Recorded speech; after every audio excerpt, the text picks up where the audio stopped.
예, 안녕하세요. 성도의 청부경제, 청부경제 네 번째 지난번 세 번 강의했는데 강의가 어렵고 또 이해가 곤란하고 요점이 없다 이러한 지적들이 많이 나왔습니다. 인정합니다. 번역이라는 것은 번역을 해서 옮기는데 정확해야 돼요. 내용이 정확해야 되고 그 다음에 이해할 수 있도록 쉽게 해야 되고 그리고 표현이 좀 고상해야 됩니다. 우아하게 해야 된다는 것이죠. 이것을 역사삼란 옮기는 일에 내용을 옮기는 일에 세 가지 어려움이 있다. 청나라 학자 음복이 얘기한 겁니다. 이거 왜 이런 얘기를 했냐면 사서삼경 있잖아요. 이것을 이제 세월이 지나가면서 사서삼경을 해석하고 이 강해를 하는데 오로지 그 주인공들의 추왕일색이라 이겁니다. 추왕일색. 그러니까 본질을 잃어버리고 이 사서삼경의 그 저자인 그 학자들 공자 맹자가 이제 주된 학자인데 추앙하는데 완전히 그 일색으로 넘치더라 이거죠. 예를 들어서 할머니가 어린아이 손자를 등에 업고 밤에 그 나가서 손자야 쳐라 저기 달을 봐 하고 손가락질을 하면은 이 아이가 달을 보는 게 아니고 할머니 손가락만 보는 거죠. 손가락 이런 겁니다. 그 다음에 이제 불교도 마찬가지인데 경전에 듣고 싶은 것만 골라 듣는 거죠. 우리나라에 그 전파된 그 경전과 달리 동남아시아에 전파된 그 소승불교는 재물을 굉장히 중요시합니다. 거지로 살지 말라고까지 부처님이 굉장히 얘기를 해요. 성도의 청부경제이기 때문에 성경을 해석하는 데 있어서도 그 당시의 사회의 지리, 풍속, 언어, 관습 등 여러 가지가 이해가 되어야 되고 그리고 수천 년, 수만 년이 지나더라도 기나긴 세월 속에서도 변하지 않는 하나님의 뜻을 찾아야 되는데 우리도 보면은 단편 지식, 그 철조각, 편린 지식을 가지고 성경 전체인 것으로 보는 경우가 많죠. 제가 현재 강의하고 있는 이 화식전도 사실은 경자에게 보고이자 실천 경제의 진리인데 이것이 잘 알려지지 않았고, 제가 이 화식전을 박사학위로 그 발전시킨 것이 제가 처음이기 때문에 같이 일을 하거나 강의할 수 있는 동력자들이 없어요. 지금까지 훌륭한 분들도 많이 계시지만은 그분은 다른 분야에 대해서 어떤 사마천 사기의 어떤 그 역사적인 그 가치를 자꾸 따지고 아주 대단히 유명한 학자들은 많이 계십니다만은 실천 경제 측면에서 학문을 발전시킨 것은 제가 처음이기 때문에 다소 왜소하다고 말씀드릴 수가 있겠습니다. 예, 사실 이 종교는 두 가지가 있거든요. 종교가 그 재물의 재정에 관하여 가지는 시각은 청빈과 청부가 있는데 도교 정도는 아마 불교 정도는 우리나라에서는 이 청빈에 가깝죠. 그 다음 청부는 기독교라고 할 수 있는데 그 중에서도 특히 프로테스탄트 소위 개신교라고 말하는 현재 우리나라가 제가 믿고 있는 그 하나님 그 예수님 청부로 이제 완전히 청부가 가깝죠. 완전히 청부이죠. 제가 질문을 이렇게 많이 들어요. 목사가 왜 재정강의 하는가? 목사가 왜 재정강의 하는가? 기도만 하면 되고 뭐 슬프거나 아프거나 외롭거나 뭐 짜증나거나 남들이 때리더라도 그냥 아멘 아멘 하고 있는 것이 목사 아닌가 이렇게 얘기를 하는 사람들이 많습니다. 성도들도 내심 그렇게 생각하는 경우가 많아요. 그렇지 않습니다. 우리가 흔히 얘기하는 그 10개의 계명이 10계명 아닙니까? 10계명은 경제관인데요. 경제관은 자본주의 경제입니다. 여러분 이거 꼭 아셔야 돼요. 우리가 10계명의 경제관은 자본주의 경제라는 겁니다. 10계명의 그 후반부 있잖아요. 사람과 사람 사이의 관계를 계명으로 남긴 그 후반부에 보면은 대략 도둑질 하지 말라, 간음하지 말라, 살인하지 말라, 거짓 증거하지 말라, 탐하지 말라. 이 5가지 있잖아요. 이 5가지는 결국은 가장 정확하게 표현을 하자면은 타인의 소유를 나의 소유로 하지 말라는 것이죠. 강제로 불법으로 그리고 음모로 꾀를 써서요. 그리고 타인의 생명을 해치지 말라는 겁니다. 그러니까 절대로 타자의 소유와 생명을 존중하는 겁니다.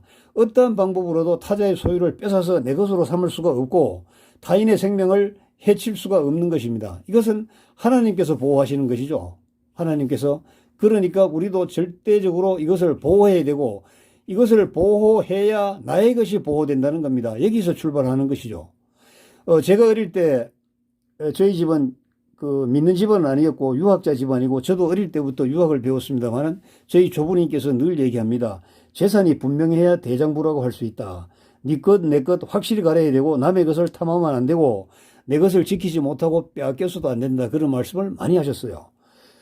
어릴 때는 그 말씀의 뜻을 제가 이해를 하지 못했죠. 그러나 저도 성인이 되고 이제 자녀들을 출가시키고 손자를 볼 나이가 돼서 공부를 하다 보니까 그것을 절실하게 느끼게 되는 것입니다.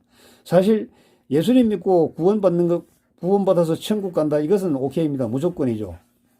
오케이죠. 그러나 100년을 살아야 하는 기나긴 세월입니다. 사실 지금요, 저희 나이 되면은 이웃집만큼만 살아도 한 90세는 산다 그러죠. 모세가 120세를 살았다는데 지금 우리가 120 산다는 거 결코 먼 나라의 얘기가 아니고 우리가 살아갈 세월에 아마 감당해야 될 그러한 세월일 것 같습니다. 100년을 살아야 하는 이 긴 세월에 경제는 삶의 전부이자 생을 좌우하는 대단히 중요한 요소입니다. 그런데 이런데도 불구하고 청빈청빈하면은 사실은 어폐가 있는 것이죠. 자, 일어나면 밥을 먹어야 되고 또 밥을 먹고 나면 그 다음 점심을 먹을 걱정을 해야 되고 또 점심 먹고 나면 저녁이 기다리잖아요. 잠을 자면 그 다음 날 아침 일어나고요. 우리가 나이가 아무리 먹어도 물만 마시고 이슬만 마시고 거기 설화 속에 신화 속에 나오는 그 신선처럼 살 수는 없는 것이죠. 삶의 질을 높이기 위해서는 경제력이 대단히 필요한 겁니다. 여기에 대해서 우리가 명심을 해야 될 것 같습니다. 영국의 경제학자 알프레드 마샬이 얘기했죠. 종교가 건전하고 경제가 튼튼한 나라는 국민이 행복하다는 거죠. 종교가 불건전하고 또 경제가 흔들거리면요, 국민은 불행하다는 겁니다. 이걸 제가 수학 분석이라 그래서 한번 십자로 한번 해봤는데요. 건전한 종교, 건전한 경제죠.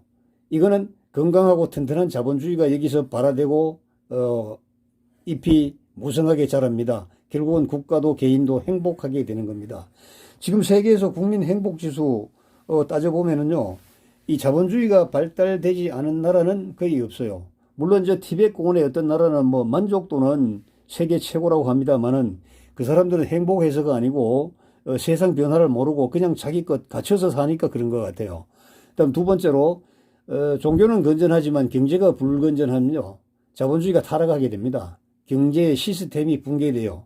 이런 사회에서는 현실 초월주의가 발생해요. 하늘의 것만 바라본다는 것이죠.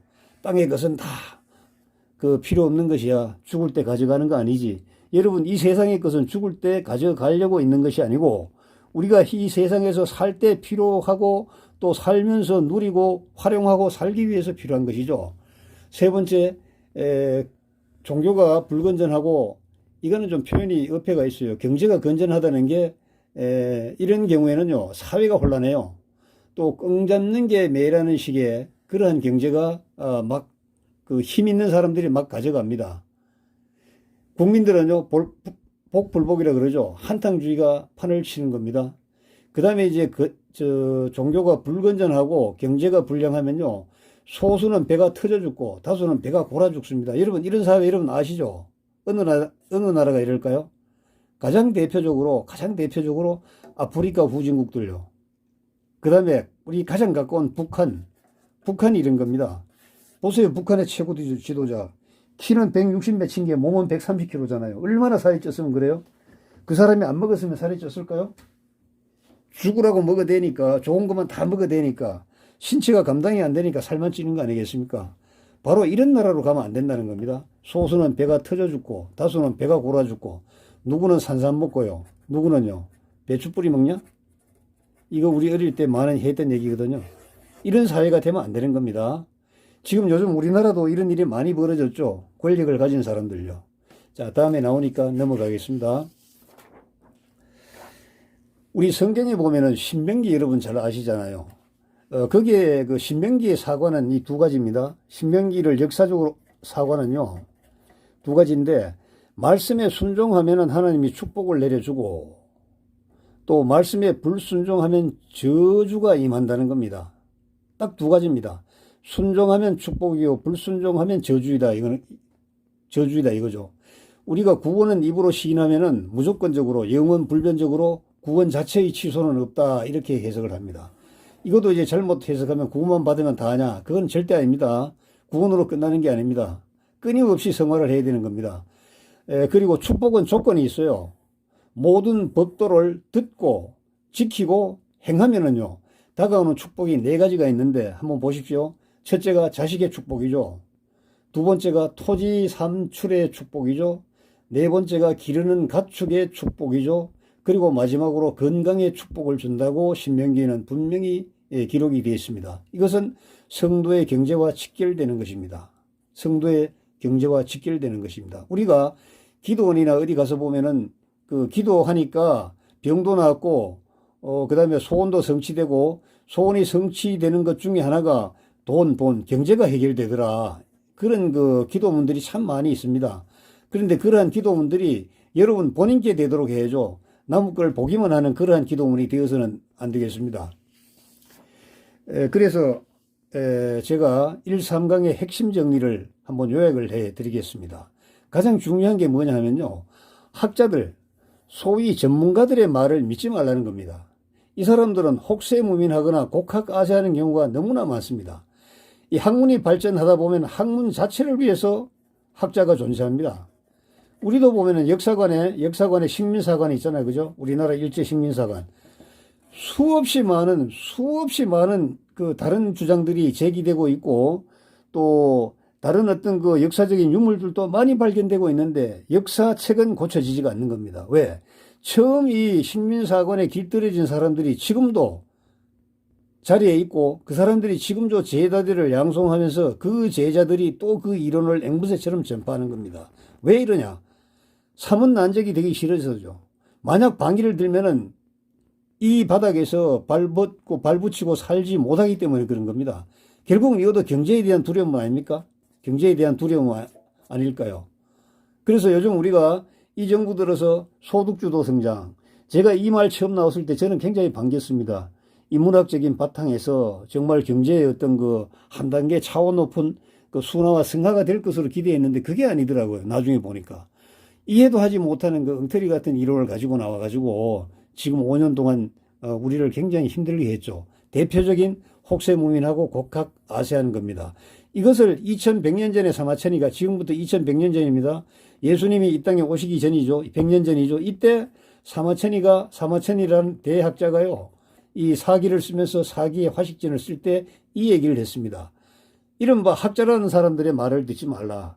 그 사람들의 말은 현실에 동떨어진 그런 이론 주장만 한다. 이렇게 얘기하는 거죠. 그 다음 두 번째, 빅데이터를 근거로 하지 않는 그러한 주장은 믿지 말라는 겁니다. 빅데이터를 신뢰하라는 것이죠. 여러분 들을수록 정말 대단한 거 아닙니까? 2100년 전의 학자 사마천이라는 학자가 그 당시에 빅데이터를 바탕으로 하지 않으면 신뢰할 수 없다고 했습니다. 사마천 자신은 이 화식전의 경제이론을 제시할 때 자기보다 위로 3000년 전까지 다 두루 섬접했다고 했어요. 3000년 전까지요. 그러니까 중국 대륙의 역사가 시작되면서 그 이후는 자기가 다 이렇게 서치했다, 이렇게 이제 호언장담을 하는 겁니다. 지금 보세요. 데이터를 조작하여 국민을 속이죠. 여러분 데이터 잘 안 믿죠? 지금도 막 TV 틀면은 뭐 코로나 확진자가 몇 명이다 나오는데 제가 만나보면은 믿지 않는 사람들이 더 많아요. 정치적인 변곡점마다 이 숫자가 달라졌다, 이러한 사람들이 참 많습니다. 어찌됐건 빅데이터를 신뢰해야 되는데 이 빅데이터가 어디 있느냐?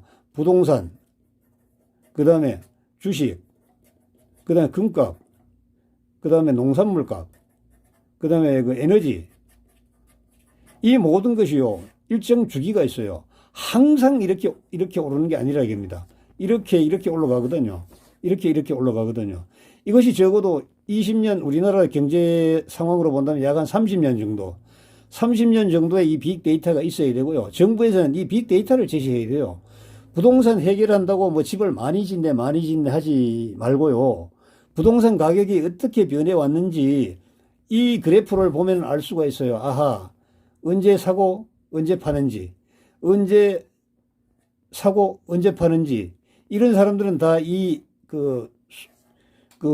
순기능, 경제의 순기능적으로 여기에 이제 이익을 남길 수 있잖아요. 경기가 침몰해 있을 때는 사중으로 인해서 경기를 부양시키는 그러한 사회적인 순기능을 했잖아요. 그 결과 가격이 오르면요, 팔아가지고 이때 위험을 감수한 대가를 가져가는 것이, 이것이 자본주의입니다. 이때 뭐 연끌이니 쌍끌이니 사가지고 와장창 떨어지면요. 이때 막 정부 탓하고 이거는 정부도 문제지만은 본인이 더 무지한 겁니다. 여러분 제가 이걸 여러분들에게 가르쳐 드리려고 지금 이 강의를 시작했는데 뭐 지금까지 대선 뭐 여러 가지 상황으로 인해서 제가 좀 소홀히 했습니다. 앞으로 이 강의 다 하고 나서 저의 전공인 성경 강의로 들어갈까 합니다. 그 다음 세 번째는요. 정직한 권력자가 필요한데 이 세상은 권력자가 백성을 죽이는 거예요. 예를 들어서 뭐 지금과 같은 세상에 뭐 대통령의 부인이 뭐 2천만 원짜리 뭐 드레스를 하나 사 입었다. 뭐 돈 가지고 뭐 예를 들어서 뭐 부자가 자기 돈으로 사 입는 거야 뭐라고 할 이유가 없죠. 그런데 뭐 언론에 보면 뭐 나라 돈으로 샀다 이렇게 나오니 저는 그 확인을 할 수 없습니다만은 그것을 뭐 만약 그렇다면 그거는 잘못된 것이죠. 아마 그런 일들이 많았기 때문에 사마천은 지금부터 2100년 전에도 이 얘기를 한 겁니다. 권력자가 백성을 죽이는 거예요. 황제가 되면은 15살에 이미 자기가 묻힐 그 무덤을 거대하게 조성하는 겁니다. 지금 우리도 보면 자기 그 가무덤을 만들어 놓으면 오래 산다는 그런 얘기들이 있죠. 그래서 무덤 만들고 비석 만들었다가 또 2, 3년 뒤에 또 다른 데 또 만들고 이런 사람들이 지금도 제 고향에 가면 많이 있습니다. 권력자가 백성을 죽인다는 겁니다. 왜 그러냐? 백성이 가져가야 할 것을 가로채버리는 것이죠. 권력을 이용해서 가로채는 겁니다. 권력을 이용해서 가로채는 것이죠. 이게 있을 수가 없는 일인데 이러한 일들이 옛날부터 계속 되어 왔더라는 겁니다. 다시 한번 그 핵심을 정리하자면요. 전문가들의 말을 믿지 말라는 거예요. 학자나 전문가들이 말하는 말을 분별할 수 있는 분별력을 가져야 된다. 그러려면 본인이 지식이 있어야 되고 지식 플러스 현장을 보는 눈이 있어야 되는 것이죠. 그 다음에 빅데이터가 신뢰받을 만한 해야 되는데 우리나라로 말하면 지금 그 통계청이나 뭐 국토정보원인가 이런 데서 보면 이 빅데이터를 관리를 하는데 자기 분야를 이 신뢰할 수 있도록 해야 돼요. 이 정부 초기에 통계청장인가 바꿔버렸잖아요. 자기들에 맞는 그 뭐 어쩌고 저쩌고 해가지고요. 그래서 데이터를 조작하여 국민을 속이니까 항상 그래 왔으니까 우리 국민들이 이것도 분별할 수 있어야 된다. 세 번째, 착한 권력자를 선출해라. 지금은 선출하는 시기니까 권력자를 국민들이 선출하면 되잖아요. 그래서 어떤 기준으로 선정을 하는지 바로 뒤에 또 이어서 설명을 드리겠습니다. 결론을 맺겠습니다. 분별력과 판단력을 길러라 스스로. 이 분별력과 판단력이 없으면 속는 거죠. 그 다음에 빅데이터 활용 능력을 키워라. 지금은 그나마 정부가 많은 노력을 해서 이 데이터 저장 관리가 잘 되어 있습니다. 통계청 들어가서 자기가 원하는 거, 뭐, 예를 들어서, 서초구 방배동에 조그만 빌라가 있는데 이 가격이 어떻게 변했는지, 오르고 내리고 어떤 변화가 있었는지, 지금은 어느 단계에 진입했는지 이러한 것도 볼 수가 있고, 그 다음에 뭐 K 그 전자 주식이 어떻게 변했는지 계속 한번 살펴볼 수도 있고, 제가 잘 아는 그 금 시장은 어떻게 변해왔는지, 제가 이거 금 거래소에 가서 이 데이터 좀 보자 그러니까 없대요. 그 영업하시는 분도 그렇게 하면 안 될 것 같아요. 데이터를 제시하고, 지금은 이렇게 그 낮은 단계인데, 이때는 매수하는 게 좋습니다. 지금은 고점으로 올라간 것 같은데 이때는 매도해서 차익을 취했다가 떨어지면 다시 사세요. 이렇게 얘기를 해야 영업하는 그 영업 지점도 수익을 올릴 수 있는 거예요. 그 다음에 이제 세 번째로 제가 보기에는 엄청나게 중요한데 정신에게 속지 말라는 거죠. 정신에게 속지 말라. 속지만 말라 하면 안 되잖아요. 지금은요 선거로 선택할 수 있잖아요. 정신을 뽑을 수가 있잖아요. 그런데 우리가 선거로 선택을 하는데 기준을 잘못 가지고 있으니까 맨날 엉터리 같은 대표만 뽑는 것이죠. 우리 개인과 사회의 번영을 보장하는, 번영을 약속하는 그러한 시스템이 있는데 지금까지 이 지구상에 검증된 바로는 자유민주주의, 그 다음에 자본주의 시장경제, 이 둘을 지켜주는 자위력, 힘이 있어야 돼요. 혼자서는 안 되니까 요즘은 동맹이 있죠, 동맹. 혼자서는 안 되니까 동맹요. 지금 전쟁이 러시아하고 우크라이나가 벌어지잖아요. 우리가 아프간을 보세요. 아프간은 그 대통령이 금은 보석 잔뜩 들고 도망을 튀어버렸잖아요. 튀니까 바로 먹어버렸지 않습니까? 그게 맛을 들였는지는 몰라도 러시아가 이제 우크라이나를 침략을 했는데 우크라이나 대통령은 결사항전을 선언을 했죠. 그러니까 세계 많은 사람들이 눈에 보이게는 안 도와주지만 눈에 보이지 않는 엄청난 지원을 해주고 있잖아요. 물론 눈에 보이는 거는 이제 무기인데 무기 말고도 무기 운용 시스템, 그다음에 러시아군이 움직이는 모든 정황을 포착을 해서 우크라이나 군대에 가르쳐 주니까 우크라이나에서는 겨우 무기 조작하는 훈련만 받은 사람들이 미사일을 들고 휴대용 보병 그 로켓을 들고 어디 골목에서 기다리고 있으면 오잖아. 전차가 오면 그냥 쏘면 파괴되는 거예요. 이게 어떻게 우크라이나 혼자 힘으로 가당키는 한 일입니까? 이게 이제 모든 나라가 도와주니까 지금 뭐 거의 우크라이나가 승기를 잡았다 이렇게 오늘 보니까 보도가 나오더라고요. 동맹 대단히 중요하죠. 동맹은 이 세상에서 가장 강한 나라와 하는 게 동맹입니다. 강한 나라가 될 것 같은 나라하고 동맹하면 안 돼요. 그 나라가 강한 나라가 된 다음에 동맹을 다시 체결하면 됩니다. 동맹을 체결하는 조건도 나의 힘이 있어야 되는 것이죠. 그리고 사유의 재산을 존중하는 그러한 종교 시스템이 보장되는 그러한 그 나라, 그러한 그 시스템을 선택하면 되는데 뭐로요? 선거로 선택하면 되는 겁니다. 여러분 이것이 간단한 얘기입니다만 굉장히 중요한 얘기입니다. 그래서 이 화식전 첫 분야를 첫째 장, 둘째 장을 강의하기가 굉장히 어렵습니다. 성경도 창세기 1, 2, 3장 강의하기가 제일 어렵거든요. 거기에 통달하면은요, 사이비 이단으로 넘어갈 이유도 없고 성경을 들고 사기칠 이유도 없습니다. 정확하게 이해를 할 수 있는 것이죠. 자, 여러분, 다섯 번째 시간은요, 다섯 번째 시간은 이제 사마천 저자가 다섯 번째 시간은 중국 천하의 물량에 대해서 중국 천하의 어떤 에서 상대적인 우위를 확보하고 있는 그러한 상대적 우위의 어떤 산물 있잖아요. 이것을 생산함으로 인해서 어떻게 유통을 시키고 어떻게 이익을 가져가는지 거기에 대해서 다섯 번째 시간에 제가 좀 상세하게 설명을 드리겠습니다. 여러분 감사합니다.